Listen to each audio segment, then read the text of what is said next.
အားလုံးပဲမင်္ဂလာပါကျမ်းမာတူတာ YouTube Channel ကနေကြိုဆိုပါရစေဒီနေ့မှာတော့မျက်စိအဝေးမှုန်စေနိုင်တဲ့အကြောင်းရင်းတွေနဲ့ပတ်သက်ပြီးကျမ်းမာရေးသိပညာအကြောင်းကိုပြောပြပေးသွားမှာပါအနည်းဆိုရင်ကောင်းကောင်းမြင်ရတယ်နည်းနည်းလှမ်းသွားရင်စလုံးကြီးကြီးတွေဆိုမြင်ရပေမဲ့စလုံးဆိုင်သေးရင်မမြင်ရတော့ဘူးဆိုပြီးဖြစ်နေပြီလားဒါဆိုရင်တော့အဝေးမှုန်နေတာဖြစ်နိုင်ပါတယ်ဒီလိုအဝေးမှုန်ရတာကဘာကြောင့်လဲဆိုတာကိုသိရှိပြီးဆင်ခြင်လို့ရမယ့်အရာတွေရှိရင်ဆင်ခြင်နိုင်စေဖို့အတွက်အဝေးမှုန်စေနိုင်တဲ့အကြောင်းရင်းတွေကိုဒီဗီဒီယိုလေးမှာပြောပြပေးထားတာဖြစ်လို့ channel လေးကို subscribe မလုပ်ရသေးရင် subscribe လုပ်ပေးသွားကြဖို့အတွက်တောင်းဆိုချင်ပါတယ်။အဝေးမုံနေဆိုတာအမြင်အာရုံပြဿနာတစ်ခုပါ။အနီးနားမှာရှိရာတွေကိုကောင်းကောင်းမွန်မွန်တဲတဲကွယ်ကွယ်မြင်ရပေမဲ့အဝေးကအရာတွေကိုတော့မျက်လုံးရဲ့ရောင်ပြန်ဟပ်မှုမှားယွင်းတာကြောင့်တိကျပြတ်သားစွာမမြင်ရပဲဝါတာတာဖြစ်တာမျိုးတွေကိုခံစားရနိုင်တဲ့အခြေအနေပါ။အဝေးမုံတာအဖြစ်များသလား။အဝေးမုံတာကတော်တော်လေးကိုအဖြစ်များပါတယ်။အရောက်တရာမှာ30ရာခိုင်နှုန်းလောက်ခန်းစားကြရတဲ့အမြင်အာရုံဆိုင်ရာပြဿနာပါဒီလိုအဝေးမုံတာကိုမျက်စိစမ်းသပ်စစ်ဆေးမှုတွေလုပ်ပြီးအဖြေရှာလို့ရပါတယ်အဝေးမုံရင်ဘယ်လိုလက္ခဏာတွေခံစားရနိုင်လဲအဝေးမုံပြီဆိုရင်ကားဆိုင်ကယ်မောင်းနေတော့မှလမ်းဘေးဝဲရာကဆိုင်ပုတ်တွေကိုတဲတဲကွဲကွဲမမြင်ရတာမျိုးခံစားရနိုင်တယ်လို့စာတင်အရွယ်ကလေးတွေမှာဆိုရင်ကြောက်တင်မုံကစားတွေကိုမမြင်ရတာမျိုးခံစားရနိုင်ပါတယ်အချို့မှာဆိုရင်တော့ရုပ်တံတွေကိုကြည့်ရှုရမှာတောင်အခက်အခဲဖြစ်တာမျိုးတွေခံစားရနိုင်ပါတယ်။အဝေးမုံတဲ့လက္ခဏာတွေအနေနဲ့ကတော့ခက်ဝေးဝေးကအရာတွေကိုတဲတဲကွယ်ကွယ်မမြင်ရတာမျက်လုံးတွေညောင်းတာပင်ပန်းတာအဝေးကအရာကိုမျက်မှောင်ကျုံပြီးကြည့်ရတာခေါင်းကိုက်တာမျိုးတွေခံစားရနိုင်ပါတယ်။အဝေးမုံတာကအရန်မပြင်းထန်တဲ့အခါလက္ခဏာတိတိတတ်တာမပြတာမျိုးတွေလည်းရှိနိုင်ပါတယ်။အဝေးမုံစေနိုင်တဲ့အရာများ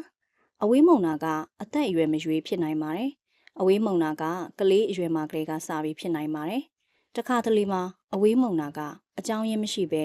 မျိုးရိုးဗီဇကြောင့်လည်းဖြစ်နိုင်ပါတယ်။ဥပမာမိဘနှစ်ပါးကအဝေးမုံလို့ကလေးမှာပါအဝေးမုံဖြစ်လာတာမျိုးပေါ့။အဝေးမုံစေနိုင်တဲ့အကြောင်းအရာတွေကတော့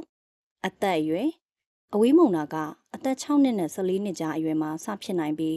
အသက်20အစောပိုင်းကာလတွေမှာပိုပြင်းထန်လာနိုင်ပါတယ်။အသက်အရွယ်ရလာတဲ့အမျှမျက်လုံးအရွယ်စားပြောင်းလဲလာတာကြောင့်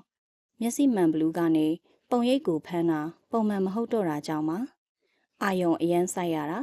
မျက်လုံးကိုအာယုံဆိုင်ပြီးအနီးကပ်အနုစိတ်လောက်ရတဲ့အလုပ်တွေကအချိန်ကြာလာတာနဲ့အမျှအမြင်အာယုံကိုဝင်ပြီးစေပြီးအဝေးမုံတာမျိုးဖြစ်စေနိုင်ပါတယ်အနီးကပ်ကြည့်တာဘယ်လိုရာမျိုးတွေလဲဆိုတော့ကွန်ပျူတာကိုအနီးကပ်ကြည့်တာစာအုပ်နဲ့မျက်လုံးနဲ့ကပ်ဖတ်တာအလင်းအောင်ကောင်းကောင်းမရတဲ့နေရာမှာစာဖတ်တာစကရင်တိုင်းများတာစတာတွေပါကွန်ပျူတာနဲ့အလုပ်လုပ်တဲ့အခါအားပါပြီးကွန်ပျူတာနဲ့မျက်လုံးနဲ့နီးနီးလာတတ်ပါတယ်သတိထားမိပြီဆိုတာနဲ့ခွာလိုက်ပါစာဖတ်ရင်လည်းအဲ့လိုပါပဲအလင်းအောင်ကောင်းကောင်းမရတဲ့နေရာမှာဖတ်ရင်ပုံမြင်ရအောင်မျက်လုံးကိုအားစိုက်ပြီးကြည့်တာ